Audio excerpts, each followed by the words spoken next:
The normal idea of karma and reincarnation is that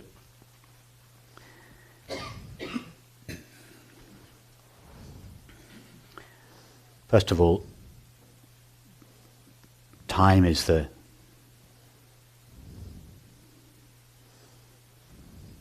ultimate reality of our experience. Our entire experience takes place in time. The universe, in time and space. The universe appears in time and space. The world appears in the universe. And then, at some stage, we are born as a body into the world. In that body there is a brain. In that brain there is a mind. And in that mind there is consciousness. That's the normal view of things. And therefore, as a concession to that view of things, the teaching says, depending on your thoughts and activities, when you die, all that happens is that your body dies, and all the store of unspent energies in your mind will roam around. They don't quite say where, but because nobody's ever seen that kind of store of unspent energies floating around in time or space. Okay, we'll call them that's it. Let's make up a place called Bardos. That's fine. So that's a nice kind of fits. So that then these unspent energies float around in the Bardos for a while, and then at some stage, they, in order to spend themselves, they need a body to release these energies, so they take another body. Now, if they're lucky, if they've behaved well and had nice thoughts, they get reincarnated in California.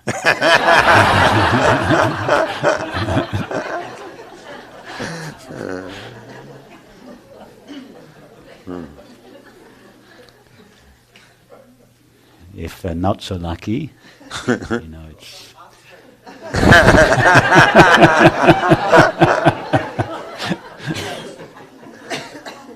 Shropshire are for the few elite who have behaved so impeccably well that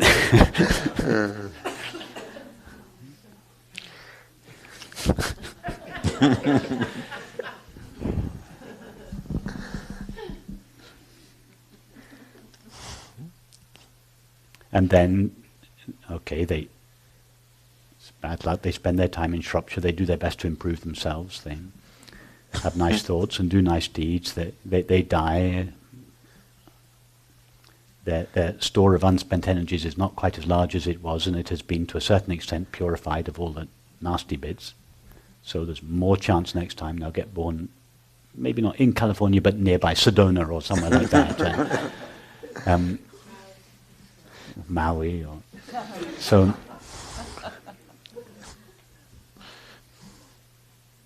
And then with this approach, with this view, it's possible to explain things like why the concentration camps happened. It's easy. The guys that did the perpetrating were just the really bad guys. And actually, the poor guys that were suffering were also the really bad ones. They deserved to suffer. So, or they could be purifying their karma. Or they were given this gift of suffering in order to purify this unspent. There are various interpretations of it. And although when we hear these interpretations, it's not very satisfying. All we could do, in order to, how could that be satisfying? You just have to believe it. You just have to think, okay, my master told me it was like that. Therefore, it's like that. We don't know it's like that. It's not our experience. So it's only the relief we get from adopting that attitude is only as strong as our belief that it is true. But our beliefs are so fickle. what happens if your master dies and you find another master? And he says, no, it's not true. What are you going to do then? Are you going to cling on to your old belief in order to get some relief from the pain of this suffering? Yeah. It doesn't work. As you know, at best it's a belief that we cling to. Right. But actually, the more deeply we go into our experience, the less possible it is for us to cling to any belief. So then what we're left with is a mystery. I mean, it's to me, it seems that there's such a diversity of experience. Hang on, before we get to the mystery, we can just go a little bit closer to our experience. Because I'm trying to answer your question about cause and effect and karma, and let's now drop this whole model of karma and reincarnation on the understanding that it is based on a presumption.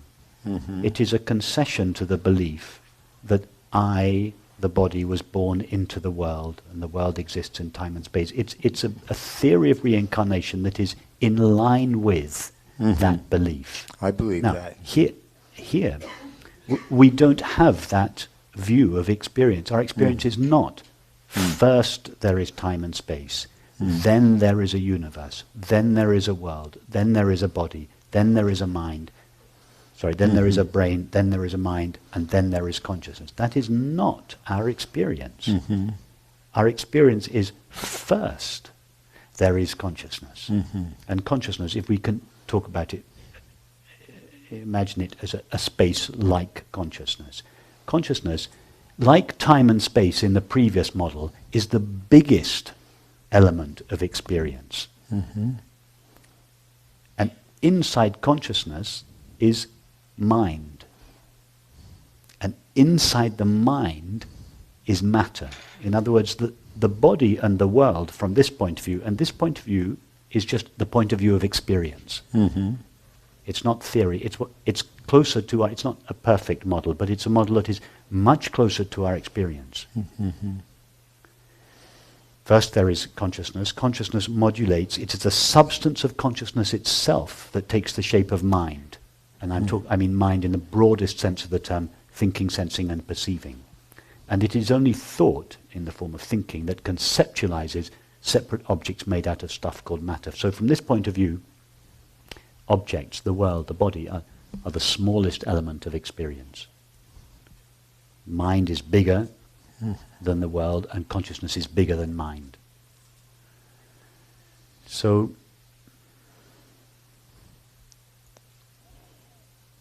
now look at your point of view, look at your life, your experience from that point of view.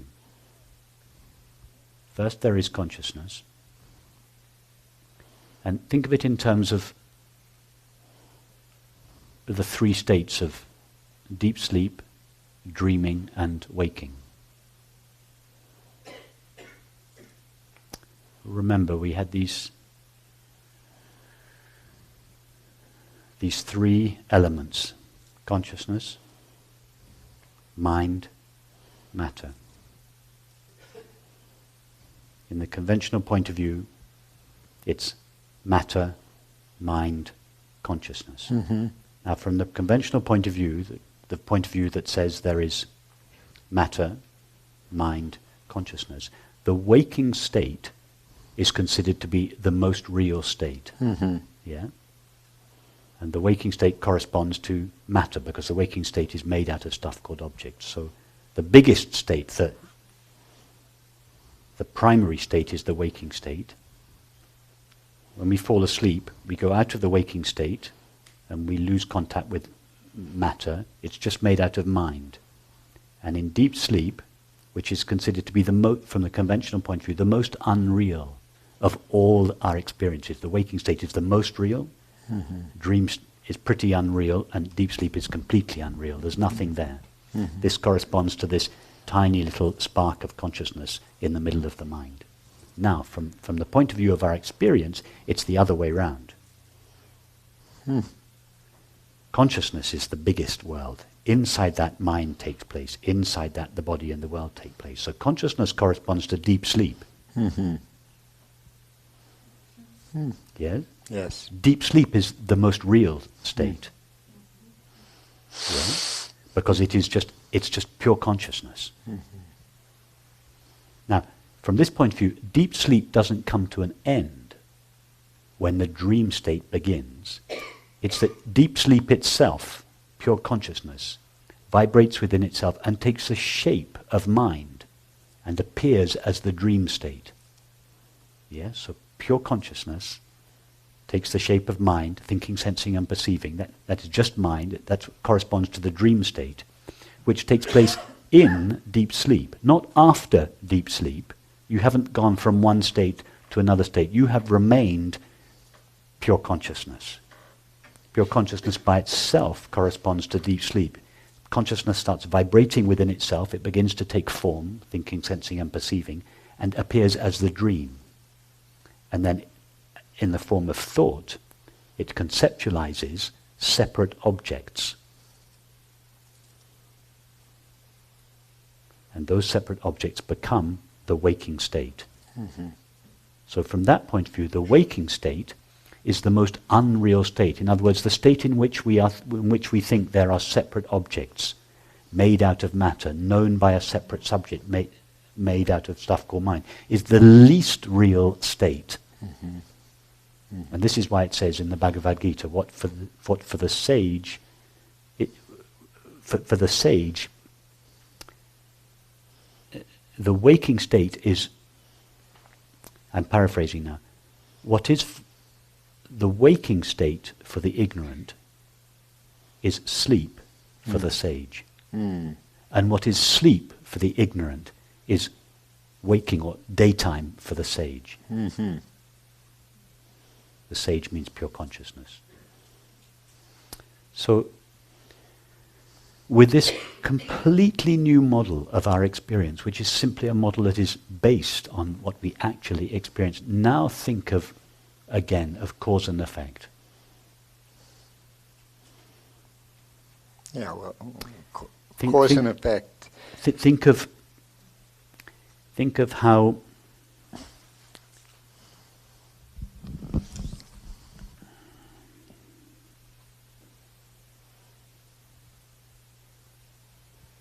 the residues that are left in the mind materialize in the form of the body and the world. Mm-hmm. And this is actually what happens in a dream state. When you fall asleep at night, your body and your world disappear, but there is a residue that is left over, that is just made out of pure mind, and in your dream you create a new body and a new world. So for instance, if during the waking state you were very fearful, let's say you had a very fearful disposition, when you fall asleep, you find yourself reborn as a new person in a new world. And the fear that you felt inside of yourself in the waking state now manifests in your environment outside of you. So you find yourself as a new body, a brand new body that you get in the dream state, and you find that you are in a war zone, and you're terrified. A nightmare.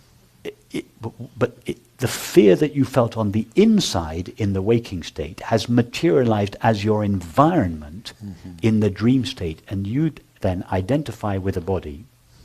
You think, I, this body, am experiencing this fearful environment.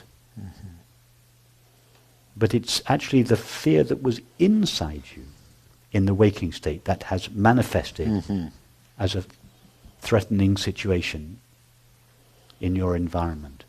And this is I think, not a perfect model of reincarnation, but a much better one. One that is much closer. That we go from the waking state, or we seem to go from the waking state. What was inside us in the waking state becomes our environment in the dream state. Right. And then we seem to pass out of the dream state into deep sleep, where we get some relief But then the dream state starts again, we get a new body in a new world, and then we come back to the waking state. Now, why couldn't exactly the same thing happen at death? We don't die out of this body and hover around in a bardo and then get reborn in London or Shropshire or wherever it is.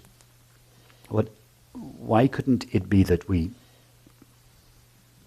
actually stay where we always are, where we have always been, pure consciousness?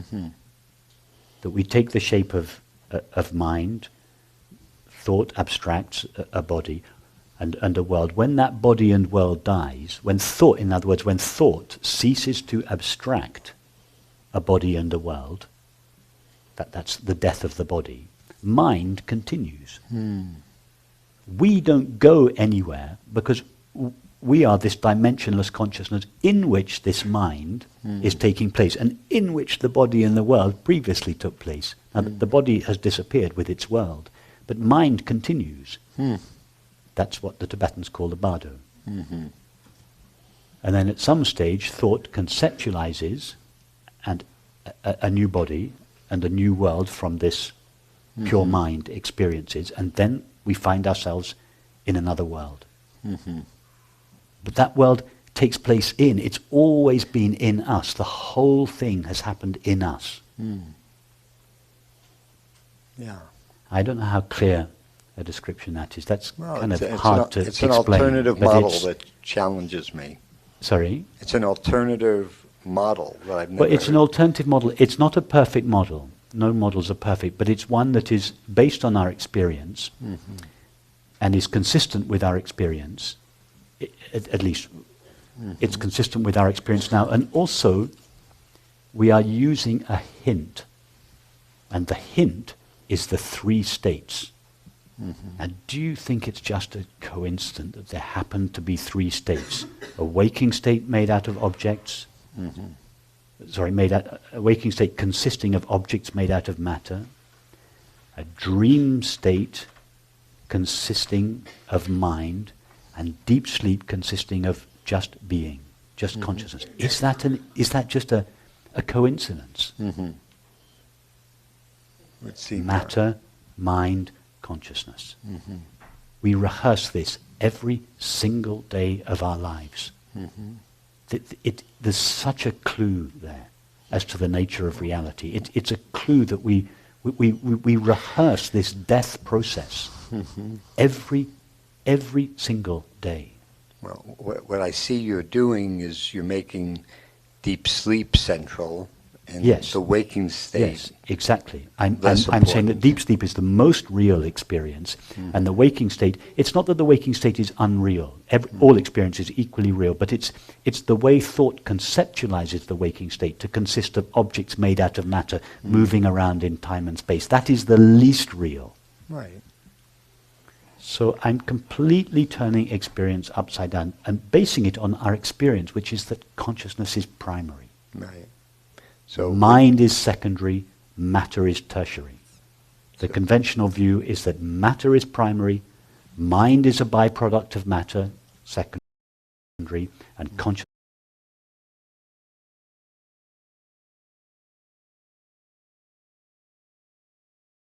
is a byproduct of mind, tertiary. So what you could say is that the belief in karma may actually create that particular reality, but that it's not a particularly wise belief to have. What I'm saying is that the theory of karma is not completely wrong. There's some intelligence to the karma, but the way it is presented normally makes a concession to the conventional dualistic point of view that matter is the biggest element of experience, then mind, then consciousness. So there is some truth at a relative level to karma, but the conventional way of thinking of it is simplistic and is dependent upon this very childish view we have of experience. If you turn the whole thing upside down and start with consciousness, inside which is the mind, inside which is matter, you can still think in terms of cause and effect. But it makes much more sense. It's much closer to our experience. And then you go to the hint of the three states of waking, dream, and you understand, I don't go out of the waking state into the dream state and then out of the dream state into deep sleep. I am always in deep sleep, which is not a state, and therefore we have to say it is actually beyond deep sleep, turiya, because it is no longer, it's not a state. But let's leave that for the moment. It's making pure consciousness the biggest element, which is represented by deep sleep. Mind takes place in consciousness. Matter takes place in mind. Okay. Thank you.